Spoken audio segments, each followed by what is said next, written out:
Hey guys, today I'll show you a horror thriller TV series named Tales from the Crypt Season 2. Spoilers ahead, watch out and take care.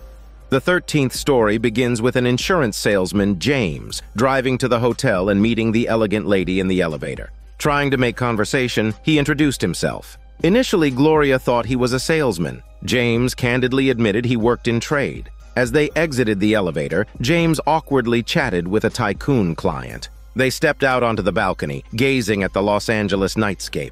The tycoon remarked that this city was a capital of money, lust, and deceit. To enjoy a quiet life, he had bought the entire second floor of the building. James, noting the tycoon's wealth, suggested he should have at least $9 million in life insurance. The tycoon agreed and mentioned he was a former director at James's company and a friend of James's current boss, so he knew the industry's inner workings. He demanded a 30% kickback from the commission. Taken aback, James complained about the tycoon's greed. The tycoon, slightly annoyed, asserted that his success was due to his decisiveness. If James didn't agree to his terms, he would switch to another insurance company immediately. Reluctantly, James agreed, saying he would deliver the contract through the doctor. Later, the woman from the elevator appeared, revealing herself as the tycoon's wife, Gloria. Learning of James's intentions, they began to chat. James mentioned he was unmarried and currently lived alone on a boat. One day, Gloria sought out James, which didn't surprise him. With years of experience, he knew she was there to inquire about the insurance beneficiary. Officially, this information was confidential, but exceptions could be made for a price. The two then fell into a smelly hormone yoga session. 2 minutes later, as expected, they finished their session. James revealed that Gloria was indeed the beneficiary of her husband's insurance. However, he noted that her recent medical reports showed she was in excellent health. But accidents were unpredictable and could happen to her husband instead, especially if they gave fate a little push. Upon hearing James's plan, Gloria vehemently refused, saying she would never do such a thing. James assured her that she wouldn't have to do anything herself. Gloria's mood lifted instantly. James confessed that Gloria was the love he had always dreamed of. That evening, James visited Gloria and her husband again, bringing the insurance policy and the kickback. Her husband, pleased, signed the documents and invited James to the balcony to enjoy the view. Gloria and James exchanged glances, and James pushed her husband off the balcony. As they looked at the body on the street below, Gloria calmly sipped her champagne, saying, "Now it's his turn to act, and maybe a bit of hysterical panic when calling the police would be more effective." When the police arrived, they asked Gloria if she knew that her husband was about to sign a new life insurance policy, naming her as the beneficiary. Gloria denied it. The police then mentioned that she was right. He hadn't completed the paperwork, so the insurance wasn't officially in effect. After the police left, the hiding James emerged from the shadows. It turned out that this was all part of their plan. If the insurance paperwork had been completed, Gloria would have had a motive for the murder, but her husband's intentions were clear, so the insurance would eventually be valid. They began to dream about their future happiness together. Just as they were getting intimate, the doorbell rang unexpectedly. James hurriedly dressed and opened the door to find his boss standing there. James was suspicious of how quickly his boss had learned about the incident. His boss explained that the police had visited him and he had spoken highly of James.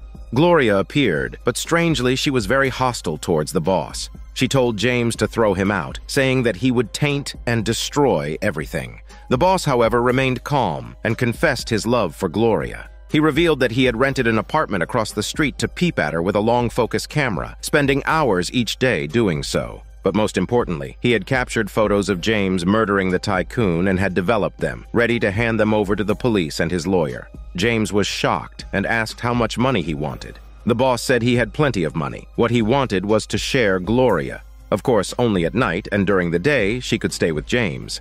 Though Gloria found the idea preposterous, the photos in the boss's hand left them with no choice but to agree.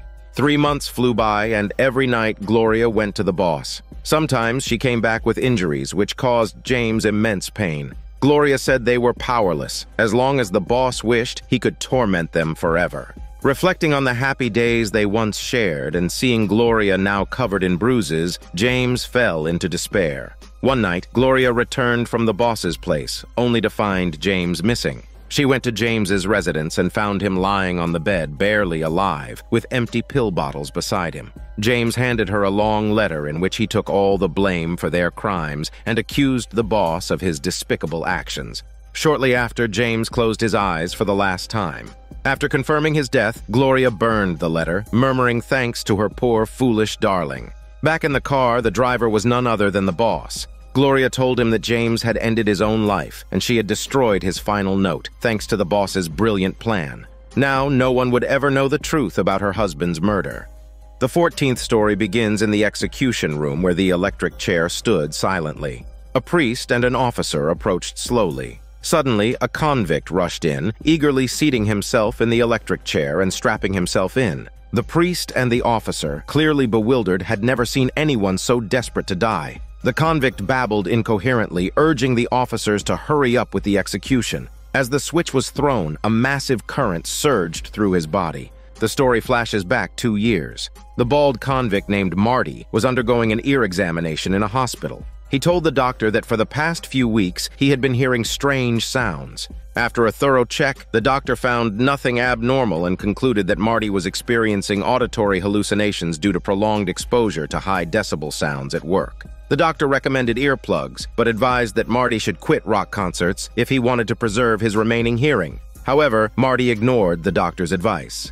That evening, a rock concert began, with the music blaring and the crowd roaring. Marty took the stage, and with a few emotional words, he sent the atmosphere into a frenzy. To earn more money, he had someone impersonate an Amazon tribe chief, claiming that all proceeds from the concert would be donated to those in need. Back in his office, Marty muttered to himself that the money will go to his retirement fund instead. He then opened his safe, greedily eyeing the stacks of cash. Suddenly, a voice told him not to touch the money. Marty looked around but saw no one.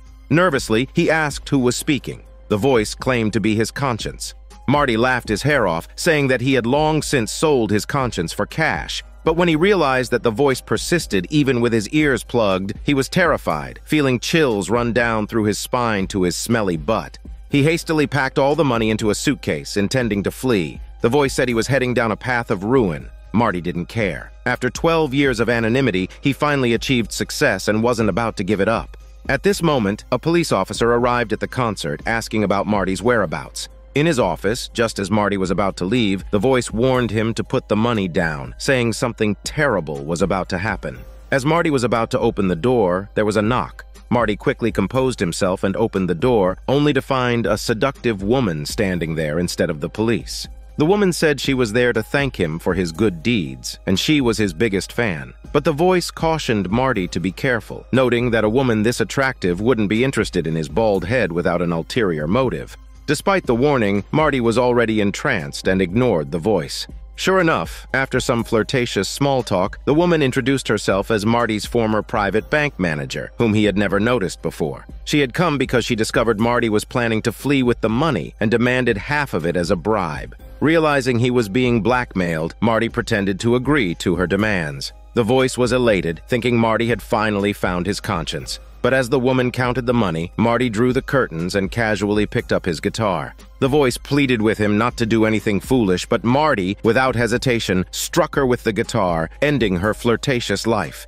As he prepared to hide the body and clean up the scene, the police arrived. Ignoring the voice's frantic warnings, Marty was in anguish. Hearing the shouting from inside, the police broke in. Realizing his crime was about to be exposed, Marty quickly switched gears and started singing with his guitar. It turned out the police weren't there for his financial misdeeds, but responding to over 30 noise complaints from nearby residents. Relieved, Marty ordered the staff to lower the volume. Just as the police were about to leave, the voice sneezed, dislodging Marty's earplugs and drawing the officer's attention to the suitcase where the body was hidden. Fortunately, the police were more interested in the celebrity autograph on the suitcase, allowing Marty another narrow escape. After the police left, the voice screamed even more frenetically.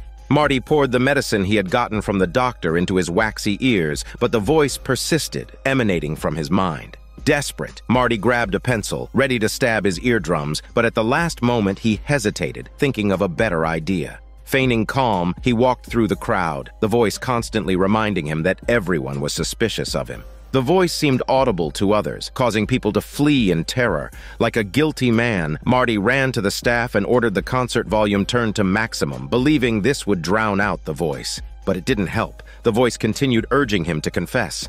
In desperation, Marty bashed his head against a giant speaker, finally shouting that he had killed his bank manager. The returning police overheard his confession, and everyone around heard it clearly. In an attempt to deflect attention from his murder, Marty opened the money case and scattered cash into the crowd. When the police approached, he claimed he had to hit the bank manager with his guitar to prevent her from taking the money. The voice spoke again, asking Marty if he felt better now and suggesting he check his ears. It turned out there was a long cotton swab stuck in his ear. The people earlier hadn't fled because they heard the voice, but because of Marty's erratic behavior. The scene then shifted to Marty in prison, enjoying his last meal. For 2 years, the voice in his head had incessantly narrated fairy tales, driving him to his breaking point. Marty, unable to bear it any longer, desperately asked the guard when the execution would begin.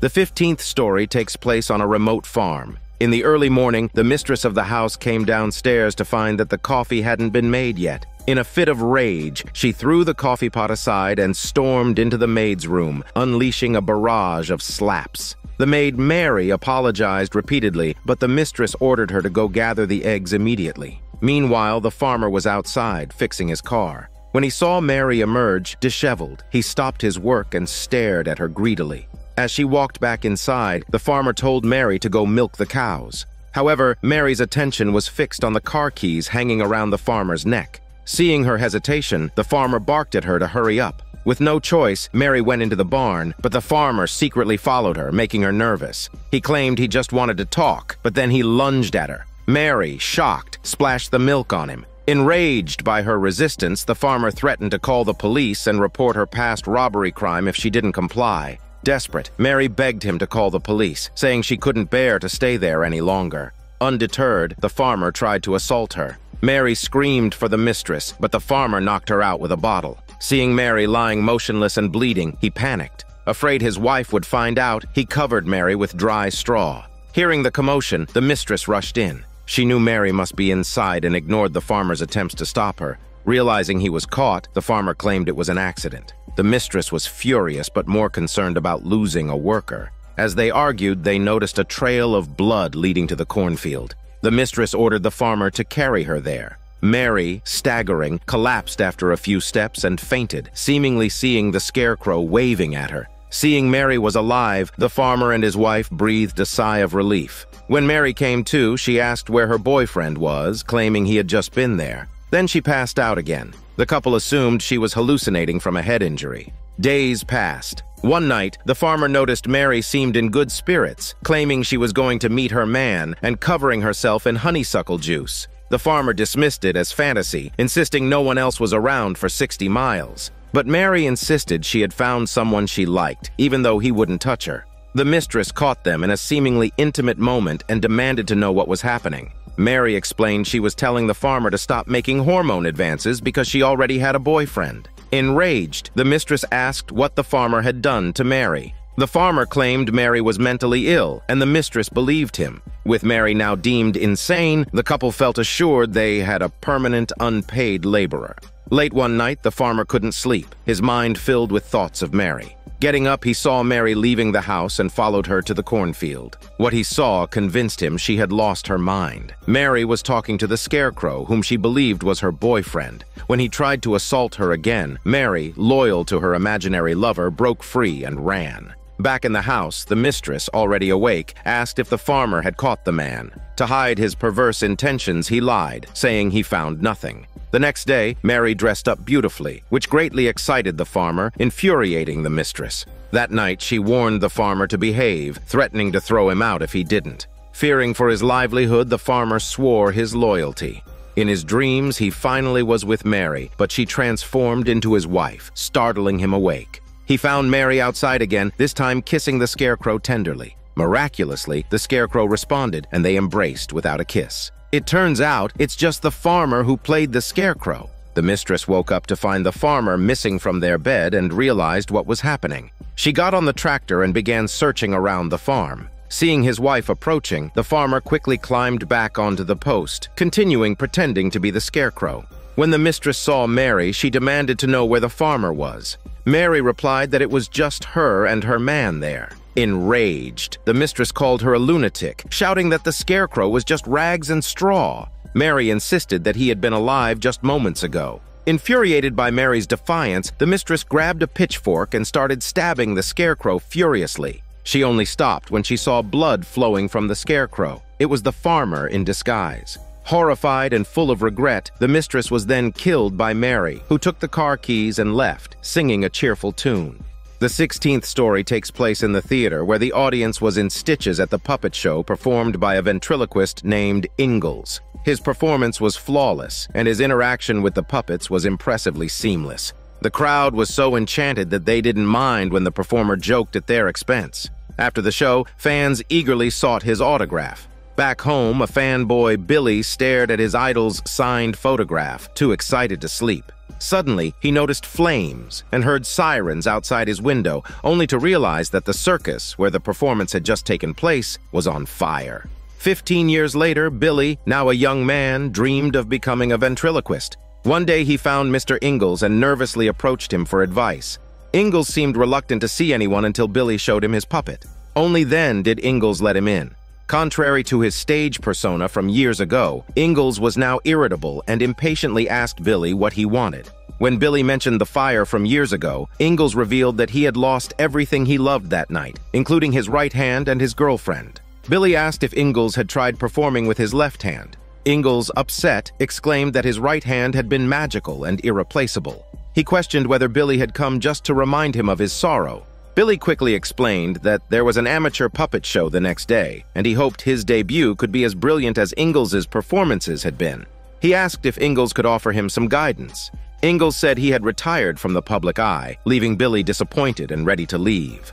Mustering his courage, Billy told Ingalls that since the first time he saw him perform, Ingalls had been his idol. It was because of him that Billy wanted to become a ventriloquist. Moved by his words, Ingalls called Billy back and said that he would consider his request. The next evening, Billy was nervously preparing for his performance. When he saw Ingalls arrive, he was overjoyed. Finally, it was his turn to go on stage. However, his nerves got the best of him, and he accidentally broke the puppet. The audience began to boo and jeer, making the scene incredibly awkward. Billy's debut ended amid the crowd's mocking laughter. A girl who approached to console him was quickly shooed away by Ingalls. Billy walked over and admitted to Ingalls that he had failed. Ingalls bluntly told him that he lacked skill, focus, good props, and didn't know how to interact with the audience. He suggested that Billy find a different career. Seeing Billy's crestfallen expression, Ingalls tried to comfort him, saying he understood how Billy felt. After Billy left, Ingalls' expression turned peculiar. He watched the girl from earlier and slowly walked towards her. Leaving the club, Billy angrily threw his puppet away. As he went to his car, he was shocked to find the girl who had spoken to Ingalls dead inside. The car reeked of gasoline. He rushed to Ingalls' place and found him there. Furious, Billy snatched the drugs away and accused Ingalls of being an addict, saying he had once admired him greatly. He demanded to know why Ingalls had killed the girl, asking if he intended to burn the evidence like before. Ingalls explained it wasn't what Billy thought. He admitted to starting the fire, but denied killing anyone. Under Billy's intense questioning, he revealed that it was the puppet he used to perform with who committed the murders. Ingalls said his puppet hated women because it could never have a normal relationship with them. He had tried to stop his puppet, but it was stubborn and acted without reason. Hearing this explanation, Billy looked at Ingalls as if he were insane, suggesting that someone could help him. Ingalls retorted that if Billy thought he was crazy, he should leave before the puppet hurt him. Billy tried to reason with Ingalls, saying puppets are lifeless, merely made of wire and cloth. As he spoke, he took out the box containing the puppet. At that moment, Ingalls picked up a knife and approached Billy. Billy turned around just in time to see Ingalls about to attack him. He dodged the blow, and the two began to wrestle their muscles rather than tongues. Ingalls shouted that Billy knew nothing and urged him to look inside the box. Billy pulled out a mask and told Ingalls that puppets have no souls. Ingalls responded that the mask was just a facade, but his puppet was different. He was flesh and blood. In fact, he was Ingalls' brother. With that, Ingalls removed the black cloth covering his right hand, revealing a human head with arms attached.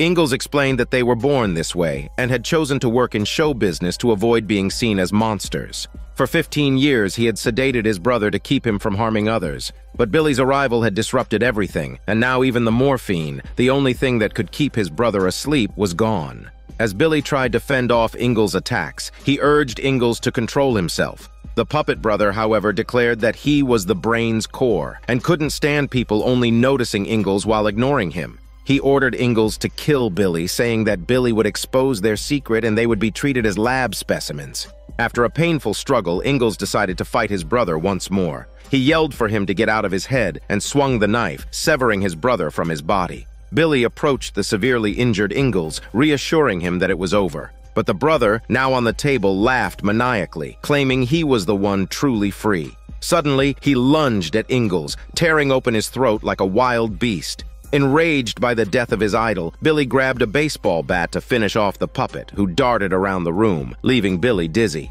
Billy had an idea and stomped hard on the floor, causing the puppet to bounce up. Seizing the moment, Billy swung the bat, hitting him, causing him to ricochet off the wall and land in a meat grinder. Seeing his life in danger, the puppet offered to make a deal with Billy. In the next scene, Billy is back on stage, performing to a packed house. Thanks to his outstanding puppet show, he's now a big hit. As a beautiful lady walks by, the puppet starts chatting her up on its own. Billy threatens the puppet, warning that if it doesn't behave, he'll send it back to the meat grinder. The puppet laughs, saying it might find that a bit difficult now. Billy's face contorts in pain. The audience, witnessing this eerie scene, begins to leave. Struggling, Billy tears off the puppet's mask, only to discover that the puppet has already fused with his hand. The 17th story begins with the young and successful couple having a cozy, well-decorated home. On Saturday morning, the wife, Judy, prepared a delicious breakfast while her husband, Donald, holding his beloved hunting rifle, approached the dining table. Despite being married for years, they were as affectionate as newlyweds. They valued their private time immensely. Early that morning, a salesman interrupted their alone time, prompting Donald to chase him away with his rifle. In their bedroom, Judy complained about her new wrinkles. Donald reassured her to not worry, reminding her he was running late for his gun club. They bickered as usual, but quickly made up, as they always did. After Donald left, Judy dressed up carefully. Just as she was about to enjoy some quiet time, the doorbell rang again. Initially, she thought the salesman had returned, but through the peephole, she saw an elderly woman claiming to be from a cosmetics company. Although Judy intended to send her away, her curiosity, piqued by the unknown company, led her to open the door. The old woman asked how long Judy had been dealing with pore issues, lamenting the waste of such a beautiful face. She then turned to leave, a move so masterful that Judy found herself inviting the woman inside to talk more. Once seated, the old woman inquired when Judy's husband would be back. Judy said he wouldn't return for a while. Judy noticed the woman's unique necklace and complimented it. The old woman offered Judy to try it on. As Judy put the necklace around her neck, the old woman revealed another identical necklace, both emitting a strange green glow. The old woman raised her hands high, and the green light intensified. Judy, terrified, covered her eyes, not knowing what would happen next. After a long while, Donald returned home from the club, only to find Judy missing. As he called out for her, the old woman suddenly lunged at him. Startled, Donald pinned her old body to the ground, demanding to know where his wife was. Shockingly, the old woman claimed to be Judy. Disbelieving, Donald was taken aback when she revealed intimate details from their youth. Though initially skeptical, Donald couldn't ignore the mounting evidence. The old woman clung to him like a sweetheart, shouting that her sexy body had been stolen.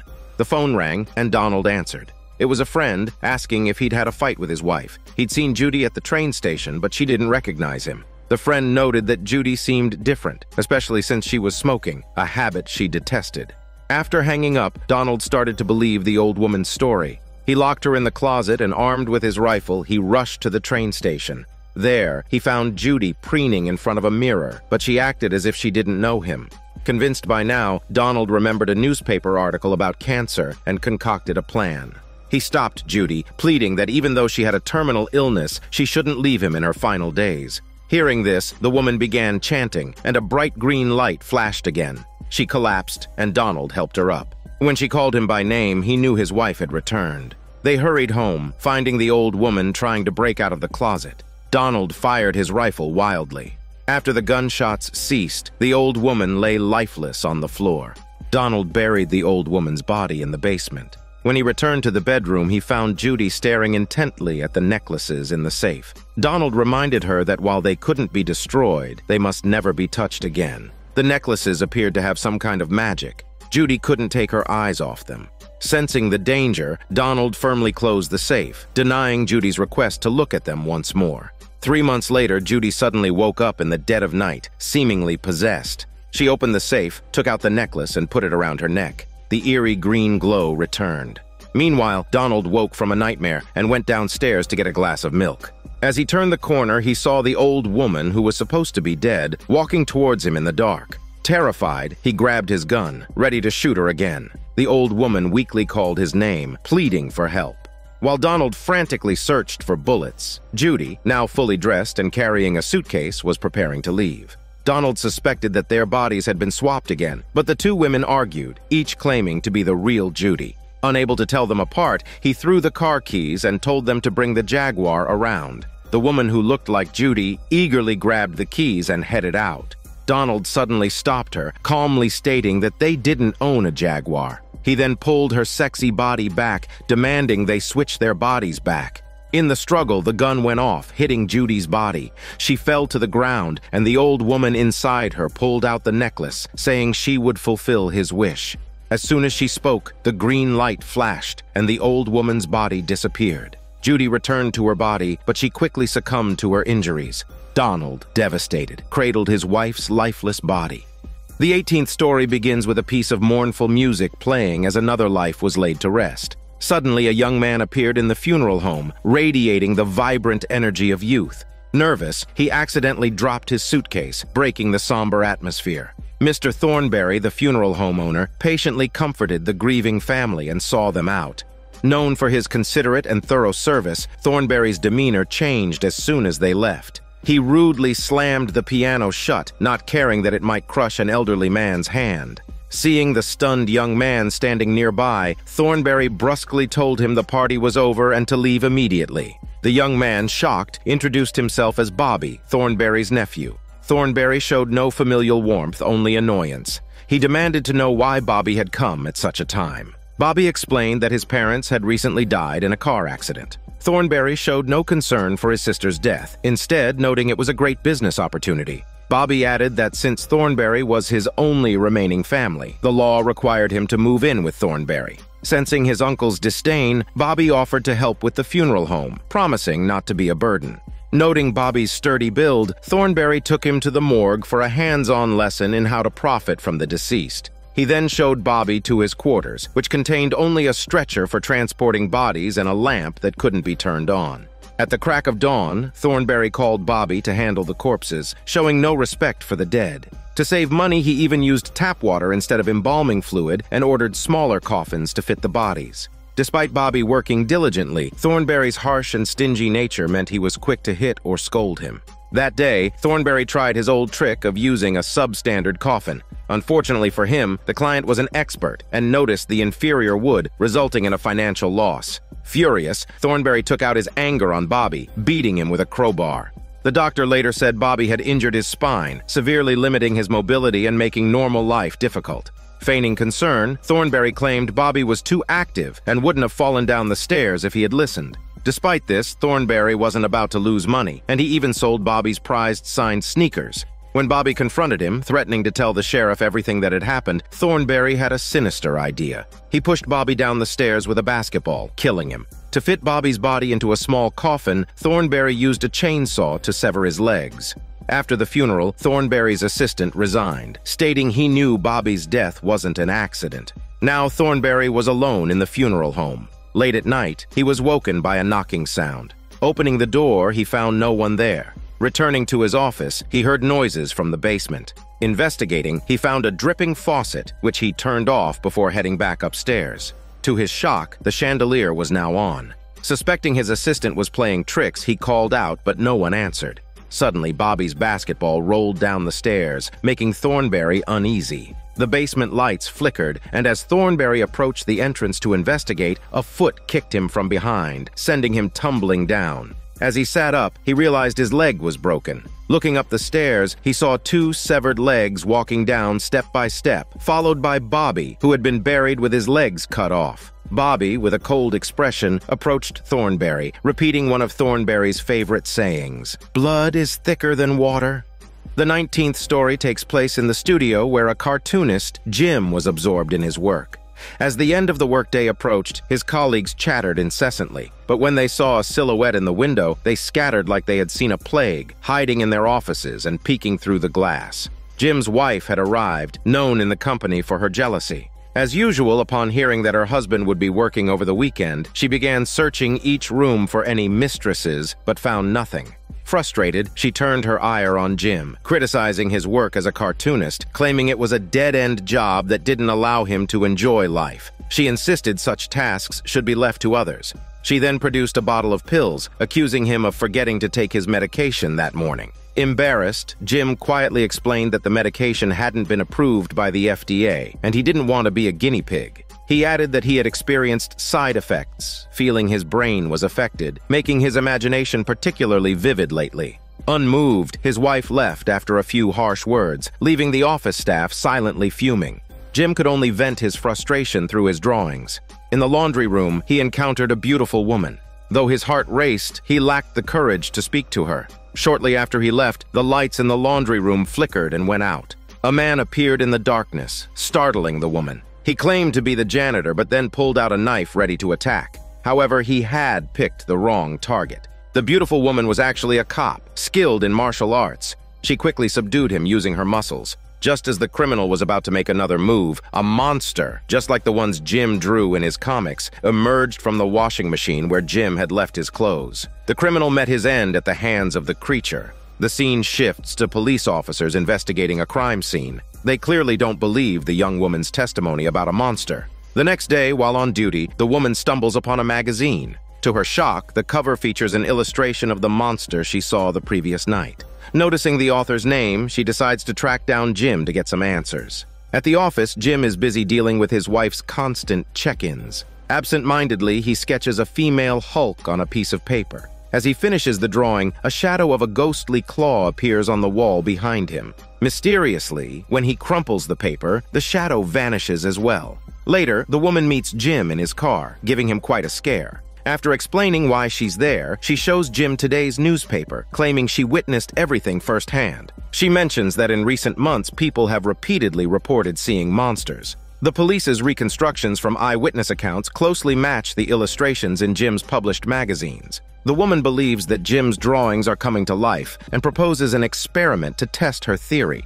They return to Jim's office, where the woman asks him to draw another monster. Jim quickly completes the drawing, but nothing happens, leaving her disappointed. However, Jim's attention is entirely on the woman. Despite this being only their second meeting, they feel an inexplicable connection, talking naturally about life and dreams before embracing each other without a kiss. The scene shifts to a group of kids playing in an abandoned factory. One of the boys notices green liquid seeping from an old refrigerator. Suddenly, the monster from Jim's drawing the previous night emerges from the fridge. Back at the office, Jim's colleagues notice he's distracted. When they approach, they see he's shifted from his usual style to drawing a love story. The woman calls and they arrange a picnic. Turning around, Jim finds his dragon wife has arrived unnoticed. His survival instincts kick in as he proclaims she's his one true love. His wife says she'll get a surprise for him from the car. Seizing the moment, Jim, feeling oppressed, sketches the female Hulk again. Upon her return, she points a gun at Jim, furious that he dared to draw her true essence. Faced with the barrel of the gun, Jim blames the medication for his erratic behavior. Suddenly, the monster Jim just drew appears. His dragon wife, tough and talkative, manages to divert the monster's attention entirely. Watching them battle, Jim realizes it's time to stop taking the medication. Calmly, he leaves the house and meets the woman who has just arrived. Just as he envisioned, under the enchanting moonlight, they enjoy a romantic candlelit dinner together. The 20th story begins with a small town buzzing with excitement as the carnival rolled in. The circus owner enthusiastically promoted their shows, successfully piquing the curiosity of the townspeople. Eager to catch a glimpse, people flocked to buy tickets and hurried into the tent. Behind the curtain, a young boy secretly observed a gentleman outside. However, a bouncer caught him in the act, reprimanding him and locking him in a cage, demanding to know how he had escaped. It turned out this circus specialized in freak shows, and the boy, born with two faces, was their star attraction. Displayed daily as a monster, the boy's life was one of immense suffering. That night, the circus owner and the bouncer argued over the boy's unauthorized outing. In the heat of the argument, the owner revealed that the boy didn't have long to live. After the owner left, the bouncer grabbed a belt to take out his frustration on the boy. Unbeknownst to him, the mysterious gentleman had been eavesdropping on their conversation. Back in the trailer, the mysterious gentleman awaited the bouncer. Introducing himself as a doctor, he mentioned that he had recently acquired an item, a mummy of an Egyptian woman, through a bet. He proposed that the bouncer exhibit the mummy at the circus for profit. The doctor preferred not to deal with the circus owner directly, as he needed to keep a low profile for a while. Over the next few weeks, the mummy became a major attraction, bringing in substantial profits for both the bouncer and the doctor. Watching each other daily, the two-faced boy began to develop feelings for the mummy. One day, while being scolded by the bouncer, the boy noticed a newspaper on the ground with an article about the stolen mummy. Enraged, he confronted the doctor, threatening him with a pair of large scissors to reveal the truth. Intending to flee, the doctor aroused the bouncer's suspicion. When the bouncer questioned why the doctor didn't just take the mummy away, the doctor claimed that there was a curse. Anyone who tried to take the mummy's necklace would become infertile. The bouncer scoffed at this, turning to grab the necklace. The doctor tried to stop him, but was accidentally stabbed in the abdomen with the scissors, resulting in his death. Under the cover of night, the bouncer headed to the tent where the mummy was kept. Unable to bear seeing his beloved mistreated, the two-faced boy grabbed the scissors and with one swift motion, he ensured the curse came true. Simultaneously, the mummy's eyes suddenly opened, revealing pale pupils. That night's performance began with the circus owner planning to present the two-faced boy. However, when he pulled back the curtain, the cage was empty. He then decided to showcase the mummy instead. But when the curtain was drawn, it was the bouncer's corpse lying in the coffin. A year later, the police approached the now destitute owner. They led him to a cave where the two-faced boy and the mummy had been living together, appearing very much in love. Stunned by the sight, the circus owner quickly left with the police in pursuit. On the rock wall, there is a mummified boy making soft cooing sounds. The 21st story begins with a young woman, Susie, telling her friends about how amazing fate was. Watching the couple embrace affectionately, her friends realized it was time to say goodnight and left. Her lover, Paul, said he had something to give Susie. As she eagerly awaited the surprise, Susie noticed an argument coming from the window across the street. The neighbor's wife was chattering non-stop, clearly annoying her husband. When the lights came on, the husband attacked his wife with a table lamp. She bled profusely and threatened to sue him. In a fit of rage, the man pulled down the curtains and strangled her with the cord. Gradually, she stopped breathing and collapsed to the floor. The lights went out again. Witnessing the scene, Susie was petrified, not even noticing Paul's return. Seeing her strange behavior, Paul settled her down and went out to find a doctor. In the bathroom, Susie looked at her reflection and realized that she had lost her voice due to the shock. Before long, Paul returned with a doctor, who turned out to be the neighbor who had just murdered his wife. After a brief examination, the doctor asked Paul what had happened. Paul explained that he had only been gone for a short while and returned to find Susie in this state, as if she had been terribly frightened. Watching from the balcony, the doctor understood that Susie had witnessed the murder. He prepared an injection, but Susie sensed the danger and grabbed a golf club to defend herself. In the confusion, she accidentally hit Paul. Mistaking her actions for insanity, Paul restrained Susie under the doctor's guidance, who then injected her with a sedative. Susie awoke in a hospital wearing a straitjacket in an isolation room. The doctor reassured Paul, telling him to go home and rest, promising to take care of everything. As Paul left, Susie tried to follow him but was quickly restrained by hospital staff. After Paul departed, the doctor sat beside Susie, telling her that she was now completely under his control and that she should be smart about it. The next day, the doctor denied Paul's request to visit Susie, urging him to go home and wait. A friend, who had worked in pharmacology for years, told Paul that he had never heard of anyone going mad within 5 minutes. He advised Paul to investigate the doctor's background instead of blindly trusting him. In the hospital, the doctor noticed Paul's skepticism and abruptly sent him away, increasing Paul's doubts. After Paul left, the doctor ordered the nurses to increase surveillance on Susie. After a night of contemplation, Paul decided to force his way into the hospital room, but was outnumbered and stopped. the doctor appeared, suggesting Paul visit Susie via surveillance cameras. This time, Paul refused to compromise and insisted on seeing her in person. After some arrangements, the doctor agreed to Paul's request. To prevent Susie from writing the truth to Paul, she was strapped to a stretcher. However, the couple's long-standing bond allowed them to communicate through nods and shakes of the head. Just as the truth was about to be revealed, the doctor turned off the lights and rushed into the room, injecting Paul with a large dose of sedative.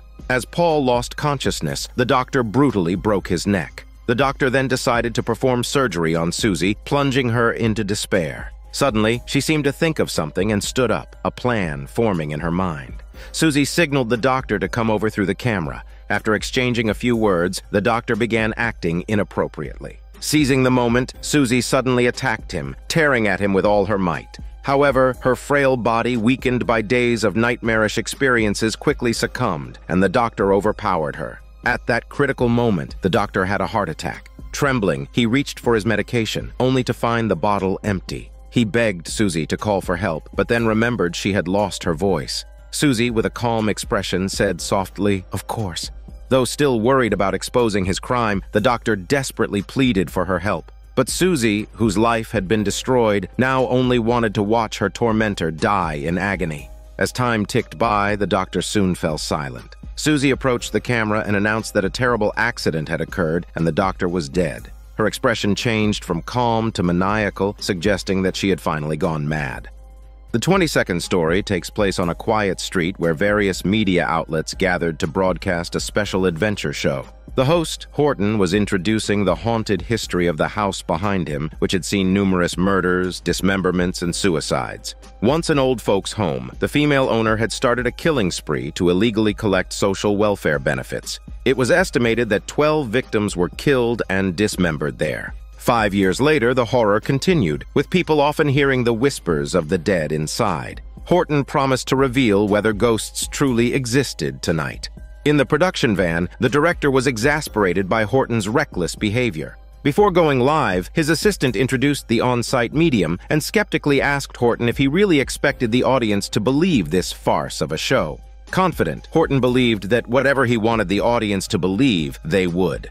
As the show began, Horton and the medium appeared on screen. After a brief introduction, they decided to enter the haunted house. The scene transitioned to the foyer, where they pried open the long, sealed door. The house was pitch black inside. The camera light revealed antique furnishings. Horton remarked that being there felt like stepping back in time. They moved through the staircase, landing into the kitchen, now overrun by rats due to years of abandonment. Leaving the kitchen, Horton opened another door to the first stop, the lounge, once the site of a murder. All the furniture was covered in white sheets. Just as Horton was explaining the lounge's history, he suddenly pointed behind the cameraman and shouted at something. But the camera panned to reveal nothing. Horton's smile suggested it was a deliberate trick to build suspense. The second stop was the basement, where more elderly residents had been brutally killed. Horton explained that the bodies of 12 elderly victims had been entombed in the walls.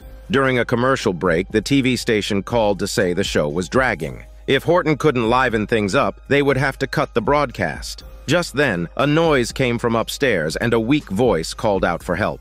The two rushed upstairs, with 1 minute left before returning to the live broadcast. Suddenly, the camera feed showed severe interference. The cameraman put down his equipment to make repairs. The assistant asked Horton if he heard dripping water, warning that the place had been abandoned for years and should be dry.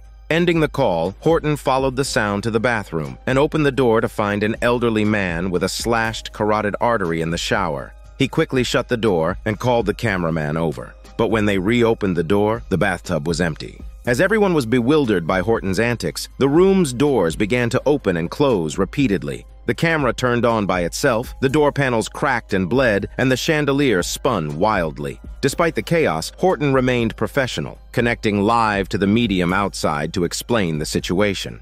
The medium suggested that the memories of the deceased might be trapped in the walls, replaying the events when disturbed. Horton asked if they were in danger. The medium told him with a serious expression that from the moment he entered the house, danger had been with him. A door behind Horton suddenly opened. He ran to see what was inside and was shocked to find someone there. He quickly called the cameraman over. Just then, Horton noticed bloodstains on the floor and a pair of stinky feet suddenly dangled down. The cameraman had already been strangled and hung from the rafters.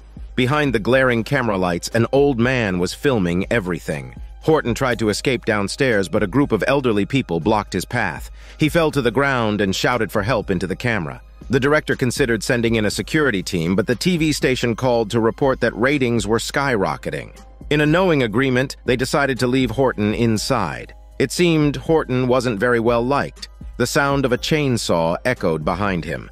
The ghost of the home's former owner, the killer from years ago, appeared to flex her chainsaw. Her only instinct was to kill, and she repeatedly attacked Horton. His assistant reminded him to stay strong, quoting Horton's own words about the need for resilience. However, Horton was terrified with chills running down through his spine to his smelly butt. In a moment of distraction, the chainsaw-wielding old woman struck. Horton fell out of a window, his neck entangled in the curtain cord, leaving him hanging in midair. Witnessing this, the assistant felt neither surprise nor sorrow. She quickly returned to the production van, caring only about the ratings. Then, Horton's exclusive show's opening line played once again. The 23rd story begins with Frank and Eddie being twin brothers with completely different interests. They frequently bickered over trivial matters. Eddie was outgoing and loved adventure and thrill, while Frank was introverted, preferring peace and reading. When they got out of the car outside a bar, people stared at them curiously, since the brothers were conjoined at the hip. Frank urged Eddie not to focus too much on their condition, as it only deepened people's prejudice. Eddie disagreed, accusing Frank of self-deception. Seated at the bar, Frank quickly bonded with a pretty quiet girl over books. Watching Eddie show off his skills, the girl remarked that if his behavior counted as assault, he was quite accomplished. Frank agreed, noting he was used to it after all these years. The girl astutely deduced that the brothers did everything together, as described by Frank's statement about needing to visit the bar 3 times to hear a symphony once. Just as Frank was about to explain their unique situation to his favorite girl, Eddie dragged him to the dance floor. The two brothers' movements were almost synchronized in the dim light, and their dance partners initially didn't notice anything unusual. It wasn't until the enraptured girl tried to get between them that she realized they were conjoined. The situation quickly turned awkward, and the two girls left, with other dancers staring at the brothers.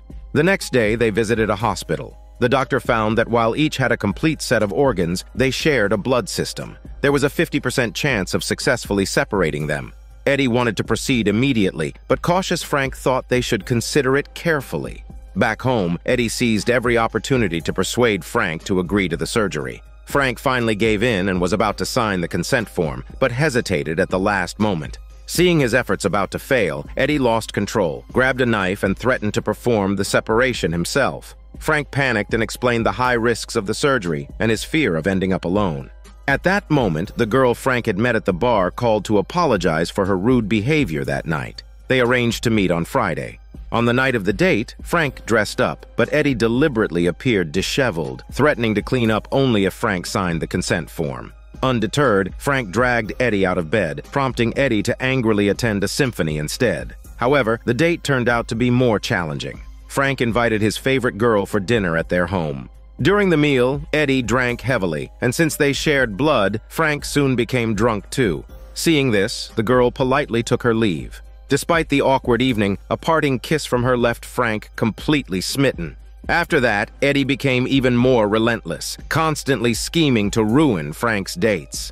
Unable to endure it any longer, Frank finally decided to sign the consent form, hoping the surgery would give the girl he loved the life she wanted. But at the critical moment, the girl returned, urging Frank not to sign.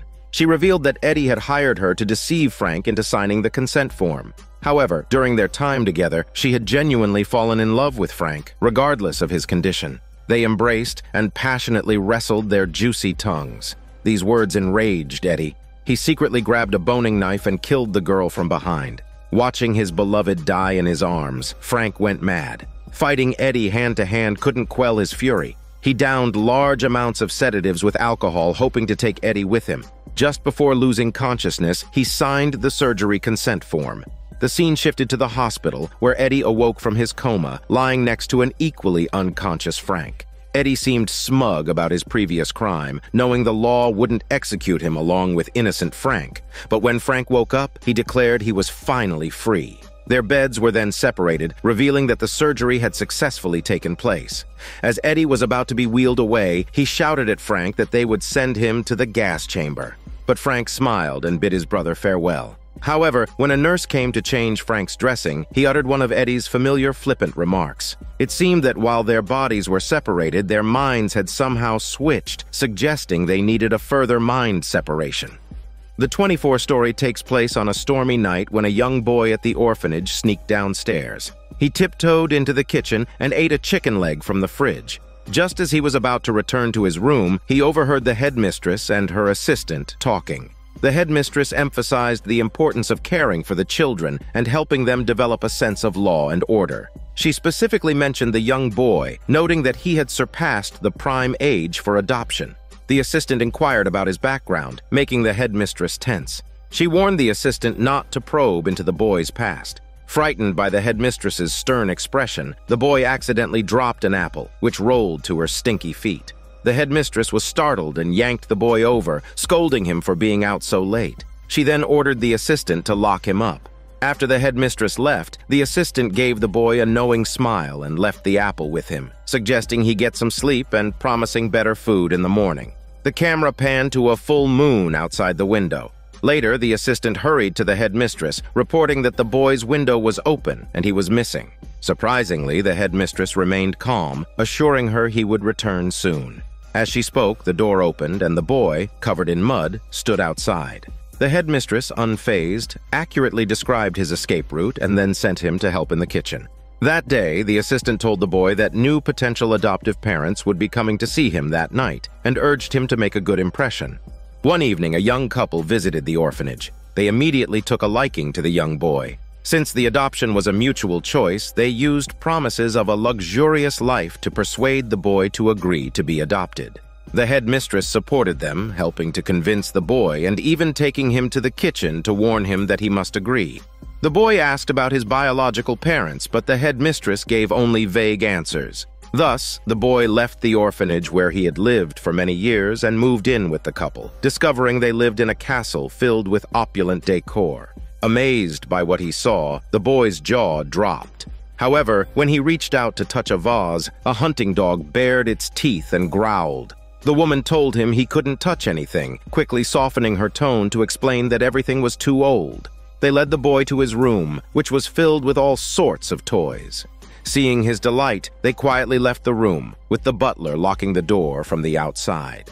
Peeking through the keyhole, the boy saw the couple talking. The woman praised her husband's patience, noting how long they had waited. The boy asked why they locked the door, but the woman just glanced at it and walked away with the man. The following morning, the butler brought a lavish breakfast, filled with delights the boy had never seen. He was thrilled and chatted with the butler, asking why there were bars on the windows.